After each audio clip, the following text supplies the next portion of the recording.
بسم اللہ الرحمن الرحیم۔ اللہ کے نام سے جو سراسر رحمت ہے، جس کی شفقت ابدی ہے۔ ان الصفا والمروة من شعائر اللہ فمن حج البيت او اعتمر فلا جناح عليه ان يطوف بهما ومن تطوع خيرا فإن الله شاكر عليم۔ ان الذين يكتمون ما انزلنا من البينات والهدى من بعد ما بيناه للناس في الكتاب أولئك يلعنهم الله ويلعنهم اللاعنون إلا الذين تابوا وأصلحوا وبينوا فأولئك أتوب عليهم وأنا التواب الرحيم۔ بیت الحرام ہی کی طرح صفا و مروہ کی حقیقت بھی ان یہودیوں نے ہمیشہ چھپانے کی کوشش کی ہے، لہٰذا تحویل قبلہ کے اس موقع پر یہ بات بھی واضح ہونی چاہیے کہ صفا اور مروہ یقیناً اللہ کے شعائر میں سے ہیں۔ چنانچہ وہ لوگ جو اس گھر کا حج یا عمرہ کرنے کے لیے آئیں، ان پر کوئی حرج نہیں کہ وہ ان دونوں میں طواف بھی کر لیں، بلکہ یہ ایک نیکی کا کام ہے، اور جس نے اپنے شوق سے نیکی کا کوئی کام کیا تو اللہ اسے قبول کرنے والا ہے، اس سے پوری طرح باخبر ہے۔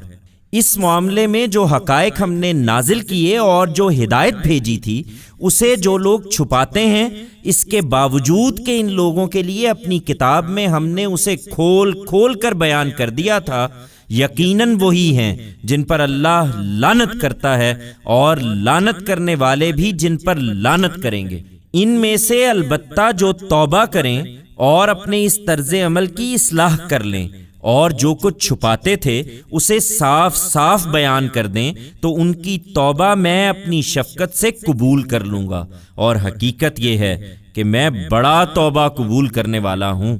میری شفقت ابدی ہے۔ ان الذين كفروا وماتوا وهم كفار اولئك عليهم لعنة الله والملائكة والناس اجمعين خالدين فيها لا يخفف عنهم العذاب ولا هم ينظرون۔ اس کے برخلاف جو اپنے انکار پر قائم رہے اور مرے تو اسی طرح منکر تھے، یقیناً وہی ہیں جن پر اللہ اور اس کے فرشتوں اور سب لوگوں کی لعنت ہے، وہ اس میں ہمیشہ رہیں گے، نہ ان پر سے سزا ہی ہلکی کی جائے گی اور نہ انہیں کوئی مہلت ملے گی۔ وَإِلَٰهُكُمْ إِلَٰهٌ وَاحِدٌ لَا إِلَٰهَ إِلَّا هُوَ الرَّحْمَٰنُ الرَّحِيمُ۔ إِنَّ فِي خَلْقِ السَّمَاوَاتِ وَالْأَرْضِ وَاخْتِلَافِ اللَّيْلِ وَالنَّهَارِ وَالْفُلْكِ الَّتِي تَجْرِي فِي الْبَحْرِ بِمَا يَنفَعُ النَّاسَ وَمَا أَنزَلَ اللَّهُ مِنَ السَّمَاءِ مِن مَّاءٍ فَأَحْيَا بِهِ الْأَرْضَ بَعْدَ مَوْتِهَا وَبَثَّ فِيهَا مِن كُلِّ دَابَّةٍ وَتَصْرِيفِ الرِّيَاحِ وَالسَّحَابِ الْمُسَخَّرِ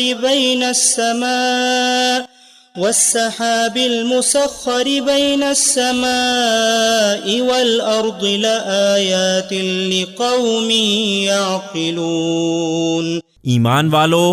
انہیں فیصلہ کرنے دو، اور ان سے قطع نظر کر کے تم یہ حقیقت اب اچھی طرح سمجھ لو کہ تمہارا الہ ایک ہی الہ ہے، اس کے سوا کوئی الہ نہیں، وہ سراسر رحمت ہے، اس کی شفقت ابدی ہے۔ اس میں شبہ نہیں کہ آسمانوں اور زمین کے بنانے میں اور شب و روز کے بدل کر آنے میں اور لوگوں کے لیے دریا میں نفع کی چیزیں لے کر چلتی ہوئی کشتیوں میں اور اس پانی میں جو اللہ نے آسمان سے اتارا ہے، پھر اس سے زمین کو اس کے مر جانے کے بعد زندہ کیا ہے اور اس میں ہر قسم کے جاندار پھیلائے ہیں، اور ہواؤں کے پھیرنے میں اور آسمان و زمین کے درمیان حکم کے تابع بادلوں میں اس حقیقت کو سمجھنے کے لیے بہت سی نشانیاں ہیں ان لوگوں کے لیے جو اپنی عقل سے کام لیتے ہیں۔ وَمِنَ النَّاسِ مَن يَتَّخِذُ مِن دُونِ اللَّهِ أَندَادًا يُحِبُّونَهُمْ كَحُبِّ اللَّهِ وَالَّذِينَ آمَنُوا أَشَدُّ حُبًّا لِلَّهِ وَلَوْ يَرَى الَّذِينَ ظَلَمُوا إِذْ يَرَوْنَ الْعَذَابَ أَنَّ الْقُوَّةَ لِلَّهِ جَمِيعًا وَأَنَّ اللَّهَ شَدِيدُ الْعَذَابِ۔ اور زمین و آسمان کی نشانیوں کے باوجود لوگوں میں ایسے بھی ہیں جو اوروں کو اللہ کے برابر ٹھہراتے ہیں، وہ ان سے اسی طرح محبت کرتے ہیں جس طرح اللہ سے محبت کرتے ہیں۔ درا حالے کہ ایمان والوں کو تو سب سے بڑھ کر اپنے اللہ سے محبت ہوتی ہے، اور اگر یہ ظالم اس وقت کو دیکھیں جب یہ عذاب دیکھیں گے تو ان پر یہ حقیقت واضح ہو جائے کہ زور و اختیار سب اللہ ہی کا ہے، اور یہ کہ اس طرح کے لوگوں کو اللہ بڑا ہی سخت عذاب دینے والا ہے۔ إذ تبرأ الذين اتبعوا من الذين اتبعوا ورأوا العذاب وتقطعت بهم الأسباب وقال الذين اتبعوا لو أن لنا كرة فنتبرأ منهم كما تبرؤوا منا كذلك يريهم الله أعمالهم حسرات عليهم وما هم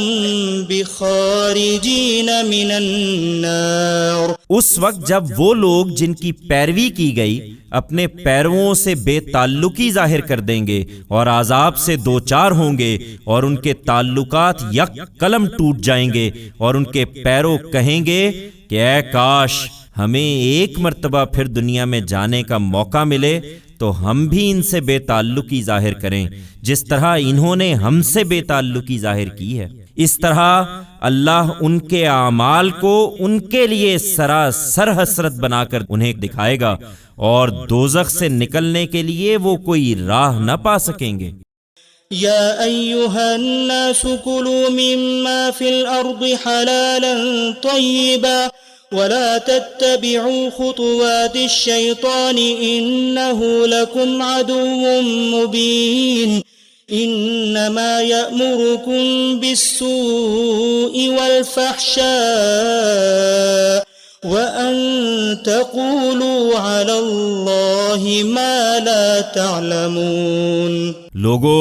اپنے انہی پیشواؤں کے پیدا کیے ہوئے توہمات کے تحت تم نے جو حلال و حرام ٹھہرائے ہیں ان کی کوئی حقیقت نہیں، اس لیے زمین کی چیزوں میں سے جو حلال و طیب ہیں انہیں کھاؤ، اور شیطان کے قدم با قدم نہ چلو، وہ تمہارا کھلا دشمن ہے۔ وہ تو یہی کرے گا کہ تمہیں برائی اور بے حیائی کی ترغیب دے، اور اس کی ترغیب دے کہ تم وہ باتیں اللہ کے نام لگاؤ جو تم نہیں جانتے۔ وَإِذَا قِيلَ لَهُمُ اتَّبِعُوا مَا أَنزَلَ اللَّهُ قَالُوا بَلْ نَتَّبِعُ مَا أَلْفَيْنَا عَلَيْهِ آبَاءَنَا أَوَلَوْ كَانَ آبَاؤُهُمْ لَا يَعْقِلُونَ شَيْئًا وَلَا يَهْتَدُونَ۔ اور جب انہیں دعوت دی جاتی ہے کہ اپنی ان باتوں کو چھوڑ کر اس چیز کی پیروی کرو جو اللہ نے اتاری ہے، تو کہتے ہیں کہ نہیں، بلکہ ہم تو اسی راہ پر چلیں گے جس پر ہم نے اپنے باپ دادوں کو چلتے پایا ہے۔ کیا اس صورت میں بھی کہ اگر ان کے باپ دادوں نے نہ اپنی عقل سے کچھ کام لیا ہو اور نہ راہ ہدایت پائی ہو؟ وَمَثَلُ الَّذِينَ كَفَرُوا كَمَثَلِ الَّذِي يَنْعِقُ بِمَا لَا يَسْمَعُ إِلَّا دُعَاءً وَنِدَاءً صُمٌّ بُكْمٌ عُمْيٌ فَهُمْ لَا يَعْقِلُونَ۔ اور حقیقت یہ ہے کہ یہ لوگ جنہوں نے اللہ کے بتائے ہوئے طریقے پر چلنے سے اس طرح انکار کر دیا ہے، ان کی تمثیل ایسی ہے جیسے کوئی شخص ان چیزوں کو پکارے جو پکارنے اور چلانے کے سوا کچھ نہ سنتی ہوں۔ یہ بہرے ہیں، گونگے ہیں، اندھے ہیں، اس لیے یہ کچھ نہیں سمجھتے۔ يا أيها الذين آمنوا كلوا من طيبات ما رزقناكم واشكروا لله إن كنتم إياه تعبدون إنما حرم عليكم الميتة والدم ولحم الخنزير وما أهل به لغير الله فمن اضطر غير باغ ولا عاد فلا إثم عليه إن الله غفور رحيم۔ ایمان والو، یہ اگر اپنی ان بدعتوں کو نہیں چھوڑتے تو انہیں ان کے حال پر چھوڑو، اور جو پاکیزہ چیزیں ہم نے تمہیں عطا فرمائی ہیں انہیں بغیر کسی تردد کے کھاؤ، اور اللہ ہی کے شکر گزار بنو اگر تم اسی کی پرستش کرنے والے ہو۔ اس نے تو تمہارے لیے صرف مردار اور خون اور سور کا گوشت اور غیر اللہ کے نام کا ذبیحہ حرام ٹھہرایا ہے۔ اس پر بھی جو مجبور ہو جائے اس طرح کے نہ چاہنے والا ہو نہ حد سے بڑھنے والا تو اس پر کوئی گناہ نہیں۔ اللہ یقیناً بخشنے والا ہے، وہ سراسر رحمت ہے۔ إن الذين يكتمون ما أنزل الله من الكتاب ويشترون به ثمنا قليلا أولئك ما يأكلون في بطونهم إلا النار ولا يكلمهم الله يوم القيامة ولا يزكيهم ولهم عذاب أليم۔ أولئك الذين اشتروا الضلالة بالهدى والعذاب بالمغفرة فما أصبرهم على النار۔ یہ اہل کتاب تو جانتے تھے کہ یہی حق ہے، لیکن انہوں نے اسے چھپایا۔ حقیقت یہ ہے کہ جو لوگ اس قانون کو چھپاتے ہیں جو اللہ نے اتارا ہے اور اس کے بدلے میں دنیا کی بہت تھوڑی قیمت قبول کر لیتے ہیں، وہ اپنے پیٹ میں صرف دوزخ کی آگ بھرتے ہیں۔ قیامت کے دن اللہ نہ ان سے بات کرے گا نہ انہیں پاکیزہ بنائے گا، اور ان کے لیے وہاں ایک دردناک عذاب مقرر ہے۔ یہی لوگ ہیں جنہوں نے ہدایت کے بدلے گمراہی اور مغفرت کے بدلے عذاب خریدا ہے۔ سو یہ کتنے جری ہیں دوزخ کو برداشت کر لینے کے معاملے میں۔